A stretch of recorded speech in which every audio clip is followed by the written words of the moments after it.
Good morning, good afternoon, good evening, everyone. My name is Toyin Umesiri, and I'm super happy to be here. I see we have Tama. Good morning. We have Bartholomew from Toronto. I see you're also tagging your friends. Yes, yes. Sam, yes, we're talking about coffee, sustainability, foreign aid versus foreign trade, the impact and sustainability of both. That's what we're talking about. Sam, I'm sure you're excited. um, can you hear me, everyone? Lloyd just said he couldn't hear me, but if you can hear me, please just drop a comment. Can you hear me? You can hear me now. Thank you. Okay. Good morning, Tama. Telma, good morning from Mozambique. Um, great. Can you hear me? I think you can now hear me. Something changed there. Hello from Italy as well. So I'll get right to it. This morning we're talking about foreign aid versus foreign trade, the impact and sustainability, comparing the two. And the video you just watched, if you are just joining us, we actually showed a video of Westro Coffee, in terms of the impact they're having in Rwanda and East Africa, when it comes to coffee, sustainability, and all of that. So that's an example of what can happen when investors lean in the direction of foreign trade. Okay, Vicky, I see you from Highland. Thank you. You can hear me loud and clear. Great. That's amazing. So yes, how has your week been? I feel like I need to ask before, because the last 1 week went really slow. So much going on around the world. I think from a mental standpoint, you all have to kind of have mental resilience to be able to push through and push past all of the craziness, I'll call it craziness, that is happening around the world. I tell you, one of the ways I manage is I pull back. I do a lot of self care.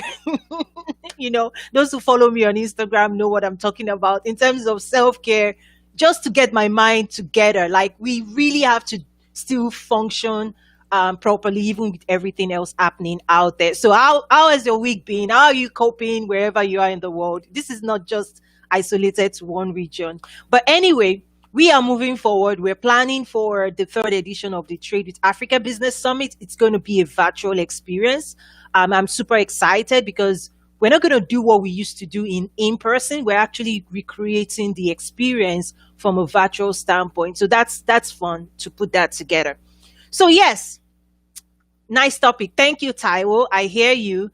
Miss Victoria from Lagos. Thank you. Thank you. John. Yes, Lagos people. Yeah, talk to each other. So yes, everybody knows what I hope everybody realizes when you talk about foreign aid. Africa has always been talked about within the context of foreign aid. And some people, experts, would say, oh, with all the foreign aid that, Nigeria or African countries have been receiving, why is the continent still, where it is today? Why is Ghana, or, why are they the way it is? Well, today I'm going to break it down so that you realize that foreign aid was never, never, ever designed to build the economy of any nation. Never. So if you're in politics today and you're listening to me, please grab your pen. Grab your pen, grab your notebook, and let me break this thing down to you. Because all of a sudden you see a lot of the political people and the ministries of trade and all of them, and ministries of agriculture, they are sitting down waiting for foreign aid to do what? So that's something I want to focus on, so that when we break down why foreign aid is not a solution for any part of the world, even not for Africa. It never was for China, never was for India. So definitely not for Africa. It has its place, and we need to make sure we put it in its place, and we don't think it's the save all be all. Let's rescue Africa with foreign aid. That's not happening. So, and then we're going to break down the power and importance of foreign trade. Okay? So that's what I'm doing today. Yes, Tama. I see. Yes, you're attending. Tama is already registered. She's looking forward to it. We've been announcing a lot of our speakers. I'm telling you, I'm not into event, or that's not my thing. But what this is a strategic play to key into key stakeholders and to make sure that you are in tune with what's going on around the world. So let me go straight to it. Foreign aid, usually it's a given nation, usually a more affluent nation, that looks to what they call third world countries or emerging economies or developing nations. They have so many names for those nations, right? The small, poor, they even say poor nations. Okay. Let's say the affluent nation, e.g., United States of America, picks a nation like Nigeria. Nigeria, that is the fifth producer, that used to be the fifth supplier of oil to US. They mark Nigeria and say, okay, Nigeria is a developing nation. We want to give you foreign aid. Okay, good. Fantastic. We're going to give you $1 billion in a year. Fantastic. Great. Nigeria is like, yay, America gives us $1 billion. Fantastic. But what you may not realize is that written into the law, because this is American taxpayers' money, okay? Written into the law of foreign aid, whether it's UK aid or USAID, US aid, it's similar. The projects and the contracts that emerge from those foreign trade, upward of at least 80% to, I don't know, I just want to be conservative. Let's say it's between 80 and 90% of those contracts must be fulfilled by companies originating in America. Okay, let me repeat that. Tied to foreign aid, whether US aid, UK aid, or whatever foreign aid is being given, a billion, whatever billion, to any nation, fantastic. It's a great, it's humanitarian, no doubt about that. But what the receiving party may not really understand, this is why we really need to start waking up to this thing, to realize that foreign aid is not a solution. It's a support tool, but it's not going to grow any economy, because tied to it is the American, for example, myself, an American company has to be tied to go and fulfill and execute that contract in country. So most of that money circulates here, and then what comes into the recipient's host country is what it needs to execute those contracts. So we might hire people on ground, we might contract things down on ground, yes, but the bulk of it is to us, the American private sector. Remember that. And what is really, really, really the gift is the project that is executed, not the money. Okay? So you need to start thinking $1 billion of foreign aid could translate to what? When we, private sector, we've calculated our labor, our overhead, all of those things, transportation, when we calculate all of those logistics, operational costs to come and execute a project in your country, what is left? Or what do we even bring in is what we need to execute those contracts in country. So all of a sudden, you now start realizing that for the next 100 years, if all the countries around the world start donating foreign aid, giving Africa foreign aid, you will start realizing, why is this money not trickling? You'll be seeing the big figures, 1 billion, 5 billion, 10 billion. Why is 10 billion not? Is it that bad? Why is Nigeria not? Why is it not transforming? We received 10 billion last year. Let's not kid ourselves. There are a number of things tied to it. It's never designed to build an economy. Okay? That's one.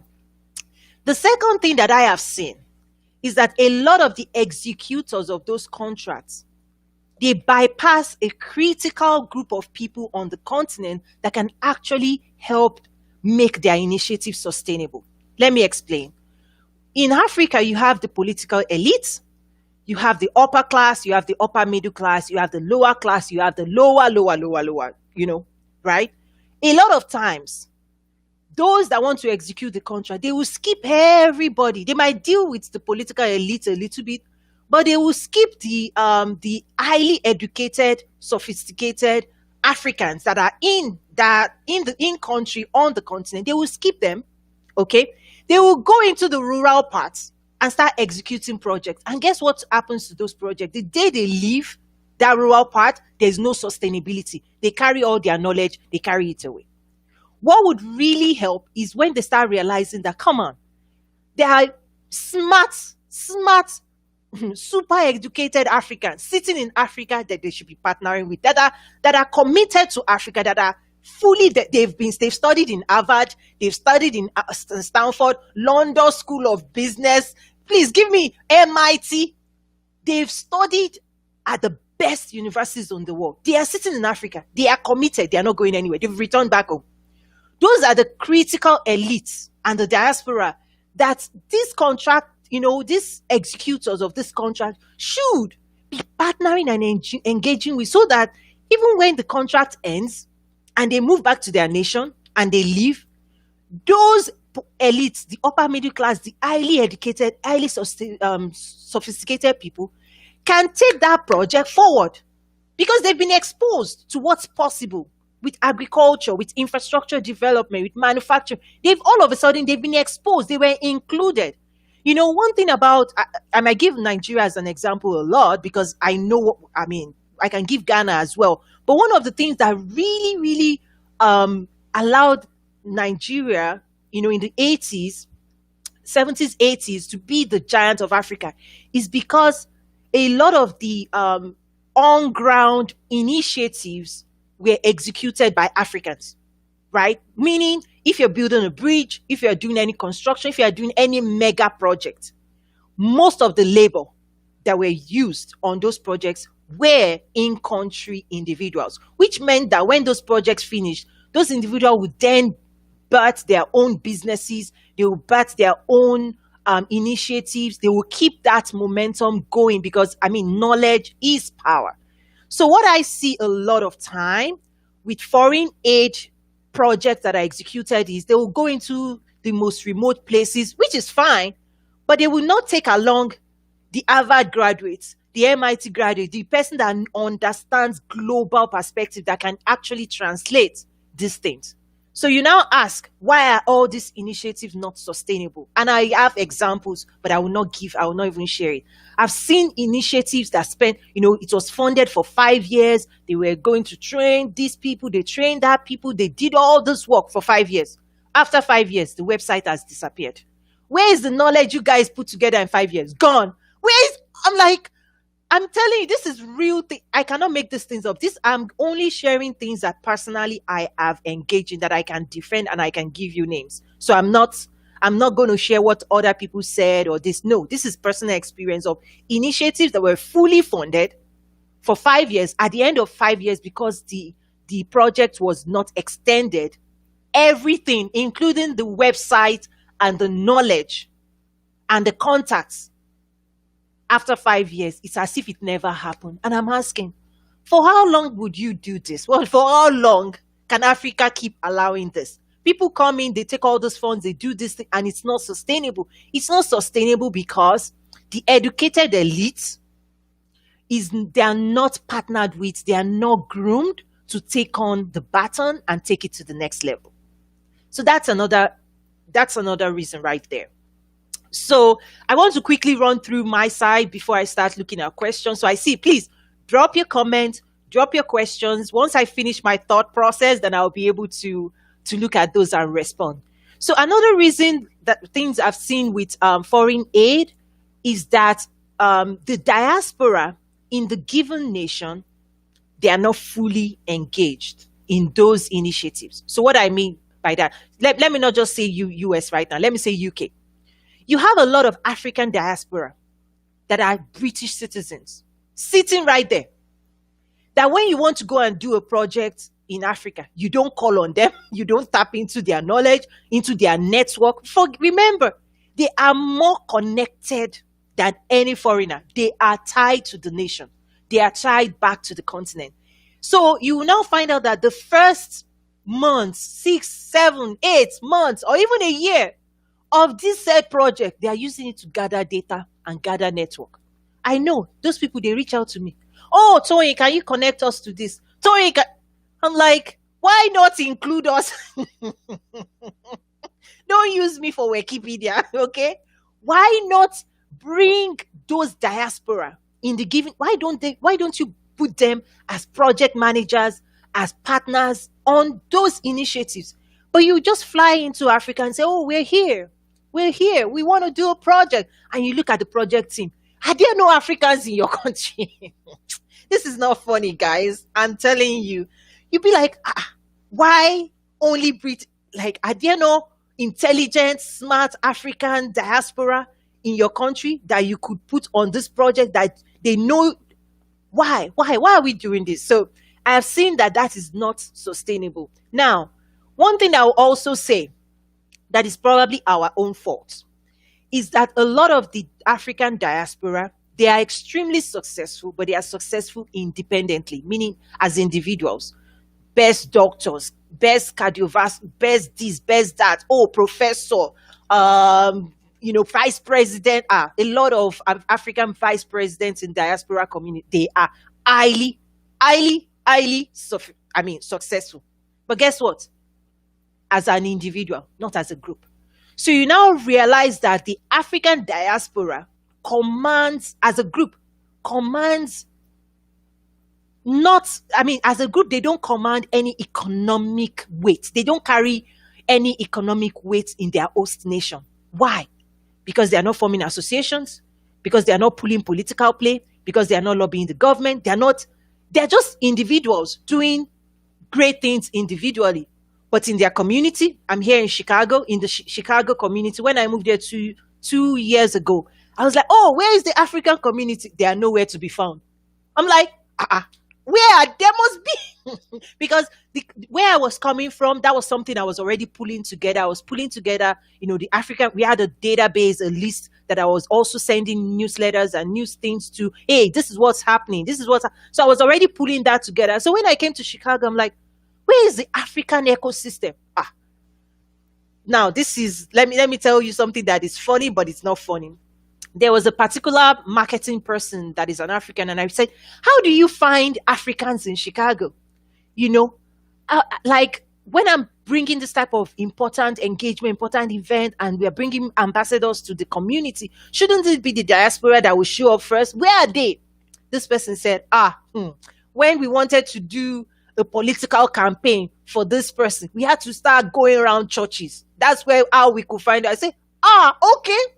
I respect. I am a Christian. Trust me. I believe in that. But if the only place where you can be found when they are talking about business opportunities and investment and trade opportunity is a church, then there's a problem, guys. There is a problem, because when it comes to business opportunities and business organization, you should be in organizations, you should be in association, you should be pulling, you should be networking. Business people network. Right?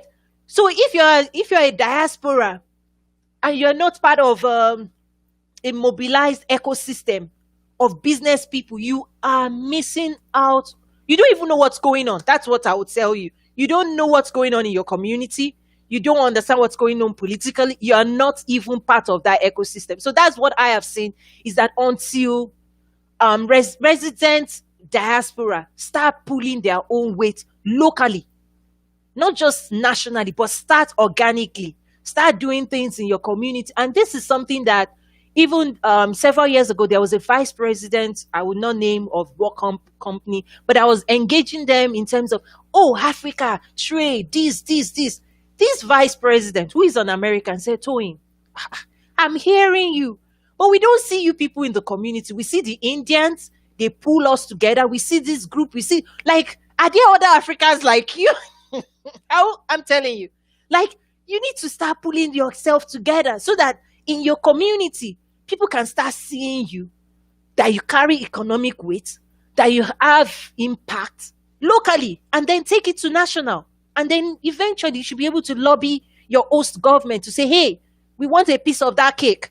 We want some, But anyway, that's also why I see that in the world of foreign aid, you find out that the African diaspora, so foreign trade to Africa is even missing Africans and African diaspora. It's an ecosystem that it's an interesting ecosystem that people need to look into. So for me, it has its place. If you're political elite and you're listening, and people are offering you foreign aid, receive it. It's free. But remember, what is free are the projects. If I were you, I'll probably be directing those funds to research and development, so that the data that comes out of that can outlive that project. But if they go here, train these people, train that people, when that the fund is finished, you just realize that there's no knowledge transfer. It's not sustainable. It's gone.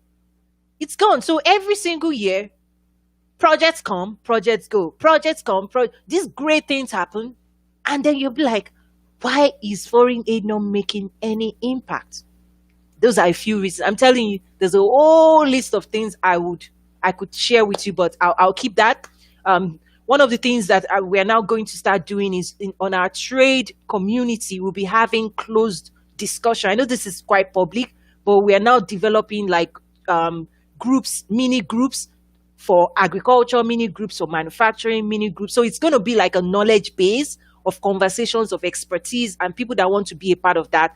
I invite you to join our trade community. That's really where we're going to roll up our sleeves and start saying, hey guys, let's figure this thing out together. So it's www.nazaru.trade. But if you go to our main website, www.nazaru.com, it will link you down to our trade community as well. It's a paid group. There are several content, several services that we now offer where we're saying, hey, if you want to stay plugged in, there are a lot of content I share there that I do not share publicly as well. So it's an exclusive paid group, and it has tiers as well. So yes, so that's foreign aid. Again, there's so many things I could talk about, but now let me quickly shift to foreign trade, the impact and sustainability of foreign trade. I just shared now. I see there's a lot of questions. Let me hold on a bit. Wow.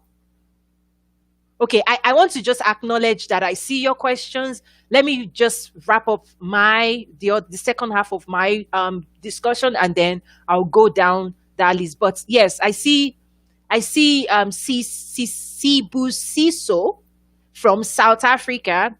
I see Achempong from Netherlands. Thank you. I see Asma from DC. Hey, thank you for joining. Fantastic. Thank you so much for joining. So I acknowledge that those joining us. But okay, so now let me shift to foreign trade, the power and the impact of foreign trade. One of the amazing things around the world, wherever you are, is if you can build a business, no matter how small, and there's value in your business, it's tied to pride. And people can pay you for the value you're creating. So as like the video I showed about Westro Coffee, basically that woman, no matter where she is in the world, right? If somebody is saying, I want to do you charity, then she's going to be like, hands down, okay, feed me, feed me, feed me. It's like, are you giving people a fish, or you are teaching them how to fish? That's the difference between foreign aid and foreign trade. Foreign aid is, oh, sit down, you don't know how to do anything. We will do it for you. Guess what? Somebody else is funding you. We will feed you. The day that fund dries, guess what dries as well? That fish is gone. Okay? But if you teach somebody how to fish, so foreign trade, if you teach somebody a skill, a craft, you value what they are producing, whether it's handcrafted bags or paintings or carvings, whatever it is, if you see the value and you buy the value, there is pride in that, because all of a sudden you're connecting them to the market, to the global market. That is trade. Trade is buying and selling. If you buy from Africa and sell to Africa, that is trade. The engagement changes, the dynamic changes, the conversation changes. This is not charity. This is value for value, meaning you believe that Africans can contribute, whether it's goods, unique goods, coffee, cashew, cocoa. And that's the difference, guys. That's the difference, is that there is pride tied to it. There's sustainability, because as long as that market exists, the global market, as long as there are end consumers, you can connect. And that's one thing we talk about in terms of market access, I've also shared, there's content on our community where we talk about market access, tariff, and non-tariff barriers. So let's put it this way. Let's say in the middle there are barriers to trade, no doubt. But on one hand is Africa and Africa's exporters and Africa's producers and Africa's manufacturers, right? The challenge is, blasting through this bubble of noise and then connecting them to the global market. And in this middle is barriers to trade, lack of trade information, lack of just data, being able to find who is doing what. Like if you want to manufacture things in Africa, good luck finding where they are, who's doing what, factory certification, all of those data middle, those are the things that we should be solving for. And that's what we are working on every single day. Because on the other side of those barriers are real people in the farm, because a lot of Africa has 60% of the remaining arable land in the world. The farmland of the future sits in Africa. It's being able to get the right equipment there. It's being able to fund those activities, being able to train and making it in a sustainable way. And that's what West Rock Coffee has done. And that's why they are one of the lifetime sponsors for our engagements as well. Several years ago when I sat, over coffee, having coffee, I wasn't drinking coffee, he was, but we were in a coffee shop and we were talking about what I wanted to do. And I described what I wanted to do. And he was like, okay, sounds good. And I was like, and I want you to be my keynote. This is CEO of West Rock Coffee. And they were like, no, Tony, I can get you somebody else. I was like, no, Scott, no, it's you. What you're doing with West Rock Coffee is what I'm saying is what we all should be leaning towards, not this charity thing that everybody throws around. Trust me, charity has its place, no doubt. Even right here in Chicago, even right here in the US, the world of charity has their place and fantastic. But the world I come from, I'm saying, don't mistake foreign aid for economic development. don't mix that, and that's what I'm seeing is that people have mixed it up. They've modeled it up and they now assume that foreign aid to Africa equal to economic development for Africa. No, let's not kid ourselves. It doesn't happen that way. What's transformed China and what's transforming India is not foreign aid. China wasn't sitting down and saying, oh, I'm waiting for foreign aid from America. Oh, I'm waiting for foreign aid from UK. If that's what they did, they will not be where they are right now.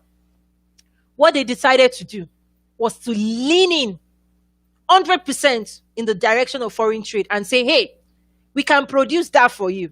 Oh, we would make it for you. Oh, don't worry. We have labor, we have land, our government will finance. You don't even have to finance this.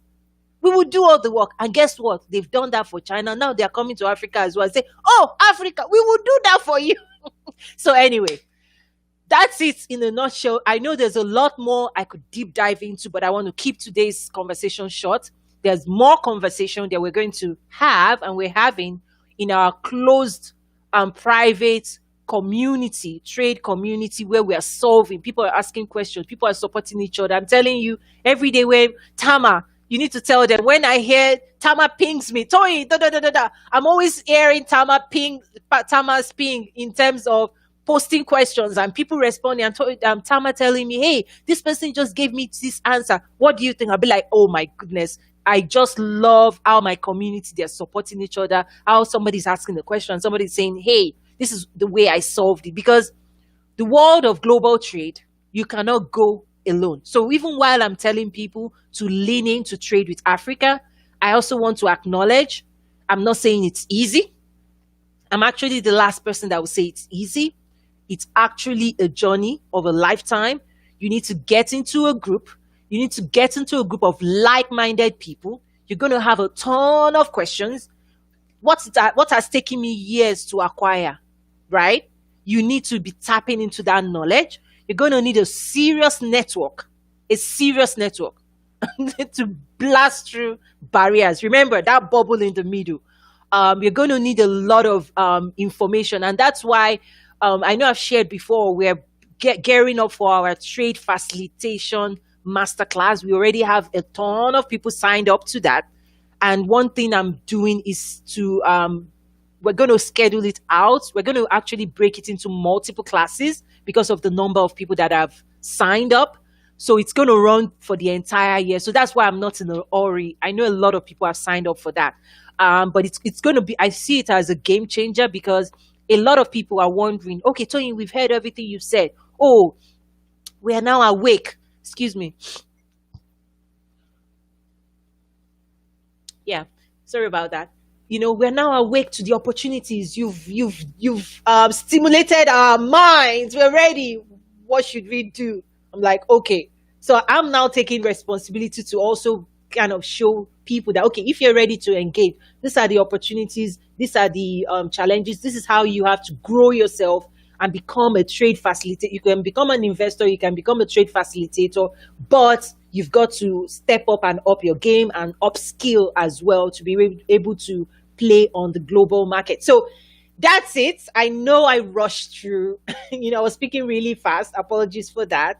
So now I can get to your questions, your comments. I'm going to scroll down those comments now. So please keep it short, keep it direct. That way I can read it out to those that are also listening. Sean, I see you said foreign aid is a scam. No, it's not a scam. So one of the things that I would say is we have to know the way the world works. We have to educate ourselves. It's not a sham. It's not a scam at all. No, it works. But the point I'm raising here, so to be clear, foreign aid, what I'm saying is that Africans government, Africans diaspora, African business community must see it for what it is. They must not look to it as an economic transformative engine, right? So it works. So if you understand the way the world works and somebody is knocking on your door, trust me, anybody that knocks on your door in Africa, know they want something from you. The mindset of, oh, they're coming to help me. Oh, they're coming to rescue me. That's the mindset I'm saying we're going after. Stop it. That's something we need to, I know it stems from colonial masters and the history of Africa and all of those things. Those are barriers to trade. As long as you think somebody is going to knock on your door and teach you how to fish and transform your future for life, as long as you're thinking that way, you're not going to go out there and fish for yourself. That's what I'm trying to say. Understand the value that foreign aid brings, put it in its place, leverage its opportunity, but don't consider it as an economic driver for your nation. That's all I'm saying. It works. It works. I've seen initiatives and there are so many other things that I am not going to share publicly. It works, but it works in a particular dimension, right? But everybody has just turned it into, don't mistake foreign aid for foreign trade. I think that's the summary. So it does work, but we just need to understand how it works. I see Asma from DC said, absolutely, foreign aid is not a sustainable solution for Africa. Thank you. It's not sustainable for Africa. It's not sustainable for China. It's not sustainable for India. It's not sustainable for anybody. So it's a mindset shift that Africans must realize. And now it's the time for people to start educating themselves, break that mental shift and say, hey, I need to go out there and start doing things for myself. What does China know that I don't know? What did India know what did they do that we didn't do? Because you can see their growth. In 1980, China was where? Today, 40 years, what did they do? That's what I'm trying to say.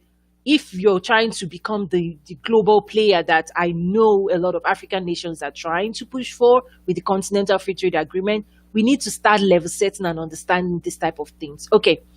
I see Bob say Confessions of an Economic Hit. Okay, yeah. I've seen that book. Was it video? Yeah, I've seen those videos as well. Yes, absolutely. People should check it out. Hello from India. Simple. Thank you. I'm trying to keep it simple. I think that's one of the things I try to do is there are complex terms when you say trade, investment, but as long as we make it complex, then it seems unattainable for the regular people on the street. What I try to do is bring it home, to a concept that you can connect with, that you can relate with. And that's why the video I played, of Westrock Coffee, they've done it beautifully to see how coffee, there's traceability. You can actually trace it back to the rural farm, because a lot of the farms on the continent, they are not big businesses, they are family farms. Excuse me. So that woman showed in that video, if you didn't watch it at the very beginning, she probably could produce maybe only a bucket or two buckets, right, of coffee a day or what, right? So, but when you think about the global market that requires scale, somebody in the middle has to aggregate the supply. And that's the opportunity for investors have on the continent, is to say, you look at cashew, the cashew supply chain, you realize that a lot of the people, the individuals that own those farms, they are family, small, older farmers. So it means that small, older farmer cannot break into the global market. It has to be aggregated, right? So Westrock Coffee aggregates from over 30,000, I believe, small, older farmers across Africa, across East Africa. So those are some of the things you now need to start saying, oh, wow, okay, if I want to play in cashew, if I want to play in cocoa, guess what? Yes, you can start buying little by little, but the global market deals at scale. So the middle players need to come in, invest, in order to aggregate and brand and all of those things. So that's the gap that I see on the continent, is that access to market from the small older farmer, you have to build a strategy to close that gap. Okay. Tama says, I love working with my farm manager. Yes, yes, yes. I know Tama is one of those people really actively every day. She's like asking questions. She has projects going on, and we support her as well. We try to provide her guidance as well. She's taking our AGOA export training. If you don't know, we actually have a lot of training that we've packaged as well. Because again, I don't just want to be talking, right? I'm looking to people that are serious minded, that want to get in, that want to engage, and we will do everything we can do to support you, to put in a community, to help you build a sustainable business as well.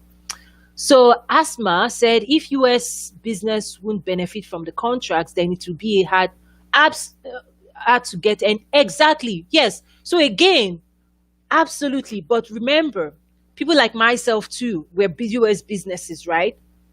But in the world of diversity, there's a lot of conversation around diversity and inclusion, but a lot of people don't see the world of foreign aid as missing diversity as well. To say, if you're going to do any projects in Africa today, right, where are people that are people of African descent, that are actually taxpayers, right? We can actually help you fast track your project, because what it would take you, the first 1 year is like research. We're researching, stakeholder assessment, communication. This, I can easily, I can easily, with the network we've built, boom, boom, boom. All it's going to take, email here, email there, conversation. We've built a strong, solid network that what it would take somebody 6 months to figure out. I'll just be laughing. So those are some things we also need to start thinking in executing those contracts. I have a first degree in mathematics. Yes, when you look at an equation, you can solve an equation in 5 different ways. But for me, what's the easiest way to solve the equation and to even save taxpayer money? One of the easiest ways, engage African diaspora in those projects. That's it. They know more. They can, if they show up on the continent, in the village, they know what to say to the village chief. They know what to say to the organizing body, because they look like them and they speak their language. Anyway, I would stop talking about that. You get the point.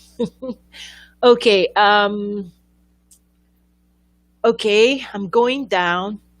Sebastian said, okay, please keep your comments short and sweet. I see that's just a comment, not a question. this is a good resource for Africans in diaspora. Absolutely. We work with different stakeholders. We work with companies that want to expand to the continent, individuals that want to export to the continent. We work with individuals or companies, work with, even political individuals that are trying to attract investment. We work with export promotion agencies that want to position their nation, because think about it, the 55 countries now, they are competing against each other. You see China, you see Kenya with their move trying to sign bilateral trade with the US, and then they turn around, they want to sign bilateral trade, another trade agreement with UK. You just see that everyone for themselves. South Africa, Nigeria, Ghana, everybody's pushing really hard.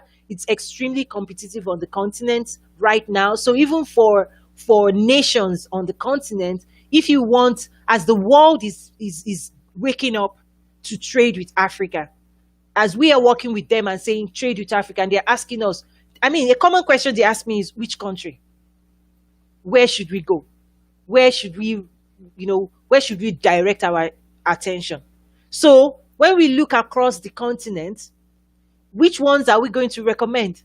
So the ones that do the right thing and create enabling environment. When you think about the World Bank doing business index, the ones that actually do what they need to do, those are the ones we would recommend, right? Those are the ones that we can play with, because like I tell people, if you go to a market, like a regular African market with your money, and you are the buyer and you're the one ready to spend your money, and you get to the market and the first person you see doesn't treat you well, what are you going to do? You move on to the next seller, and the next seller did not arrange their things very well. You'll be like, okay, you are not serious right now. You move on to the next person until you find the player, the seller in the market that will treat you well and that values your money and values your investment.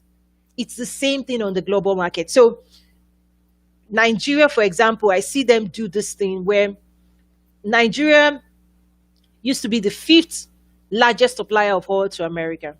Wealthy, right?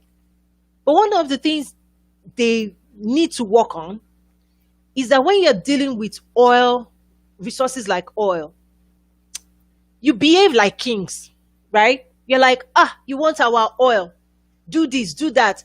You are commanding the buyers to do everything they can do before they get your oil. So in that transaction, you have the upper hand, because oil is not something they can get anywhere else, right? So what it means is you can pretty much treat your buyer anyhow, right? Because it's not like that oil, they can go to Cotonou and get it.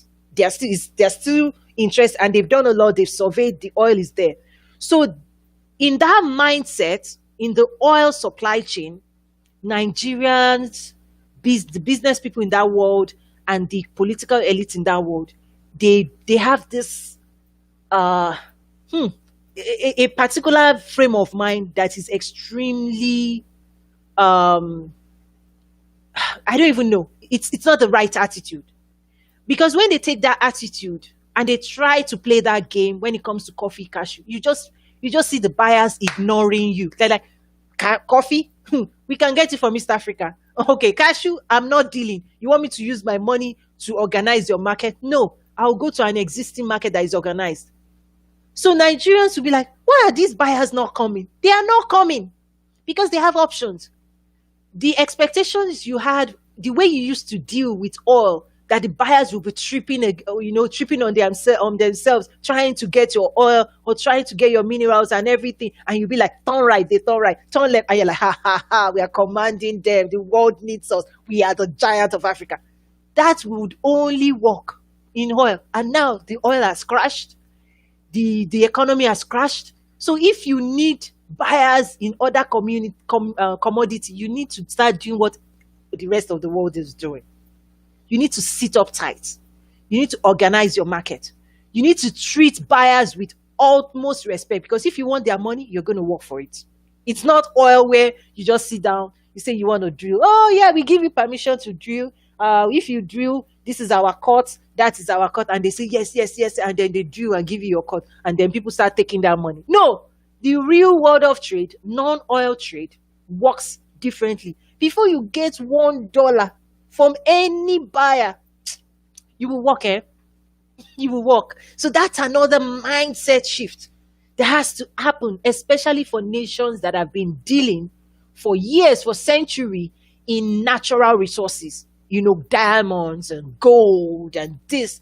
Those world, you sit back as chiefs, and then the others that you've given them rights to your community, then they drill and do all the work for you, and they pay you, and you're like, ha ha ha, cool money. You're blowing yourself with the cool cash, like you're feeling good. That world there is over.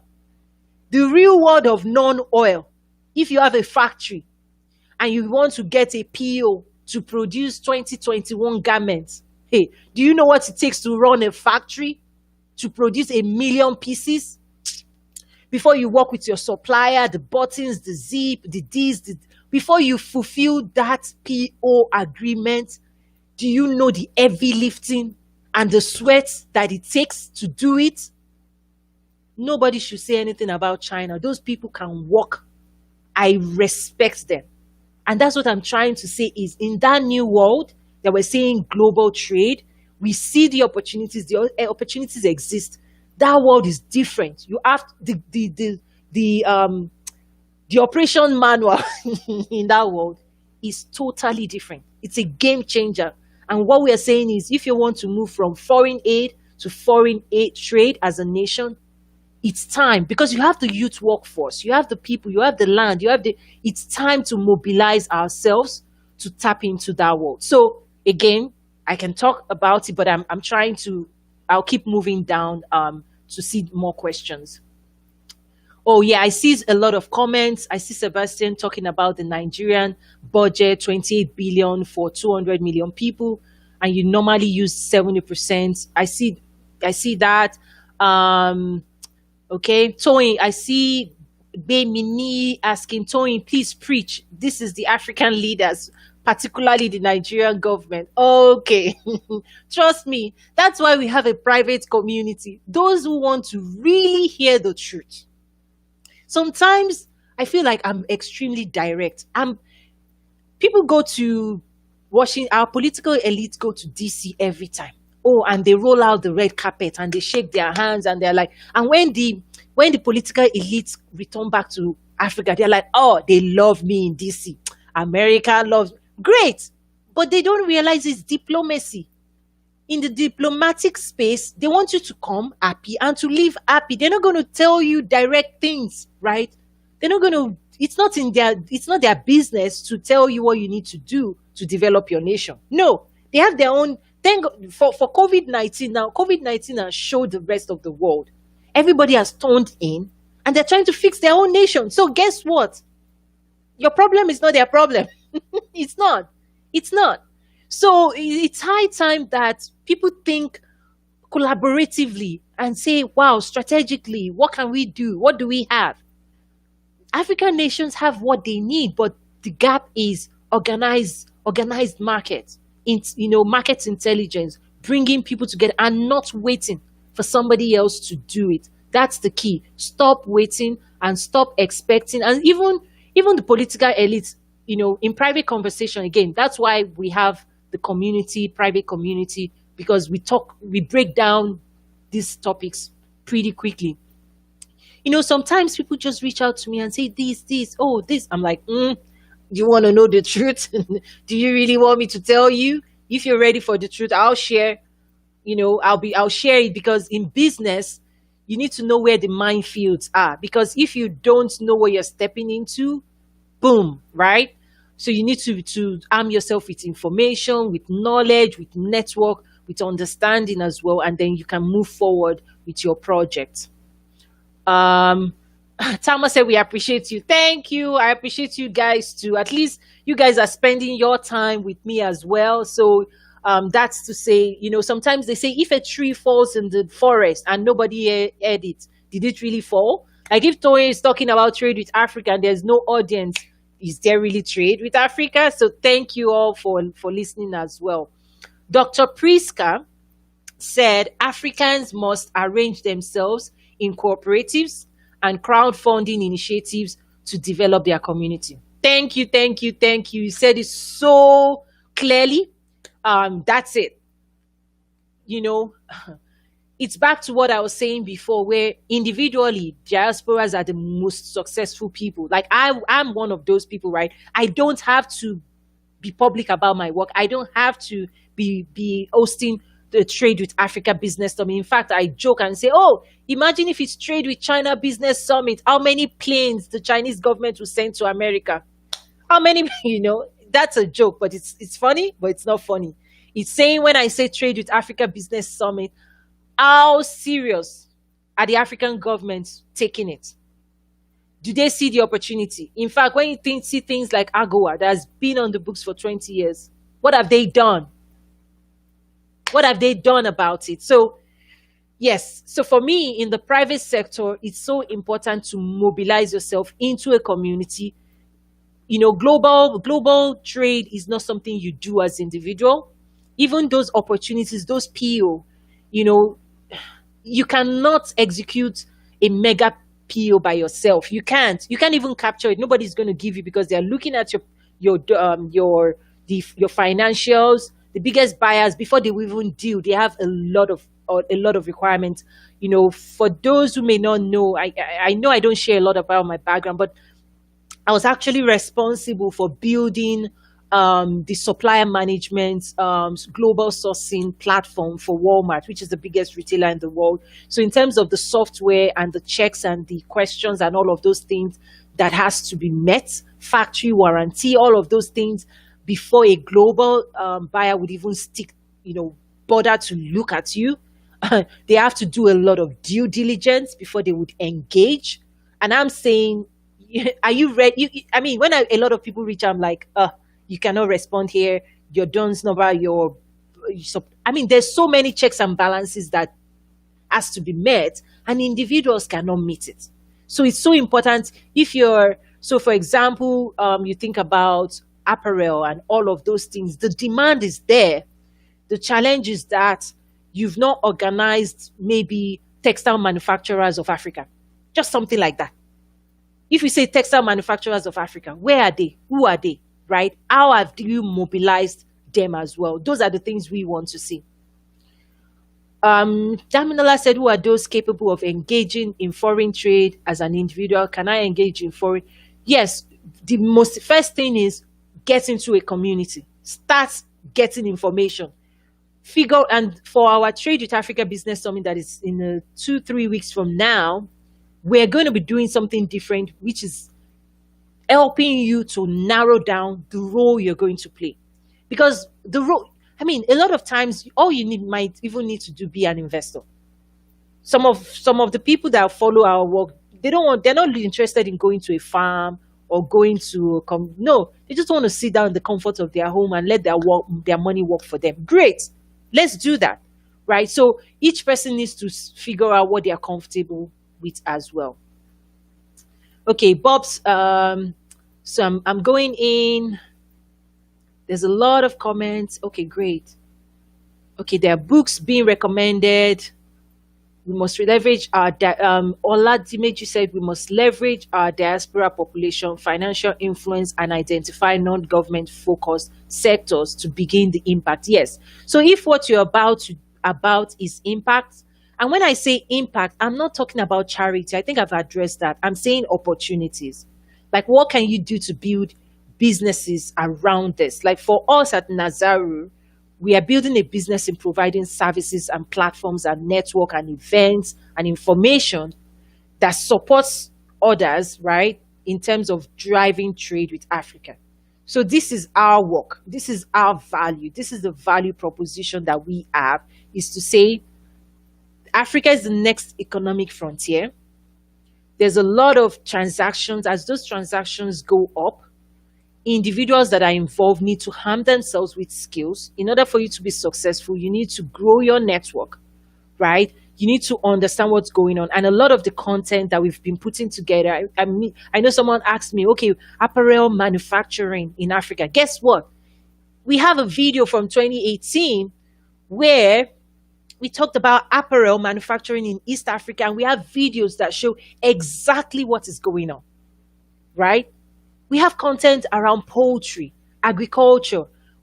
We have so much where we've been building up this content for years, and we are saying, hey, this is what people need to dive into. I know someone yesterday was reaching out to me and saying, oh, I'm trying to change my career into the world of trade and international trade. What would you advise me to do? I said, number one, start research, start drinking, start before you can decide on directionally what's best that you can contribute. Research is the first thing. And a lot of times the data is not prevalent, and that's why a lot of the content we offer is a great place to start. Immerse yourself in that content. So on that note, I'm wrapping up for today. Within our community, we're going to be having more private conversations. We're going to be we host events, we're going to be having more workshops. We have our trade facilitation workshop as well. I know a lot of people are waiting for me, but the reason I'm holding is because several people have signed up, so we need to break those classes down and plan it out because of the interest that we've received, and that really is exciting. I'm telling you, from where I see it, it's exciting. It's very exciting to be a part of this movement in terms of trade with Africa. We're part of this, mobilization of stakeholders around trade with Africa. And for me, the reason we did not cancel the Trade with Africa Business Summit is because the conversation cannot wait. Every single day, we're bringing that conversation to those that follow us. And I also want to invite you to subscribe to our newsletter, to stay plugged in. If you have individuals in your network that you think this information is important to them, in fact, to be honest with you, this information should be important to every single person that is connected to me, in terms of whether you're just watching, whether you're just educating yourself. Because where China is today, 20 years ago, people were like, China, oh, China did not stand for quality, China did not stand for opportunity. But today, they've turned things around, and that's what we see. And don't just listen to me, the data says it all, that by 2050, the population of the continent is going to double, the economy. And the newsletter from last week, we also broke it down as well. So go read that. I don't want to repeat myself here. But anyway, thank you to everyone. Good morning, good evening, good afternoon, wherever you are. I really do appreciate your time. If you've not yet registered for our Trade with Africa Business Summit, please do that. It's www.twasummit.com. We're bringing knowledge, the most brilliant minds on Africa. We're bringing them together for you to network with. We have a digital platform where you can actually create your business card and connect with people, and you can inbox, have private conversations with people. So if that's something you want to plug into, I invite you to register before we shift to I think there's late registration coming right up. So go ahead and register as well. On that note, thank you again. It's really such an honor to be here. And for those that have not responded to their questions, like I usually do, I'll go in and type and respond and acknowledge those questions as well. So have a wonderful week. It's Tuesday, but we have the rest of the week. Keep doing you and stay safe, and also make sure that you're not letting what's going on out there to completely derail you. I think that's one of the things we have to work on, is keep ourselves fully engaged and moving in the direction we need to go. Okay, take care.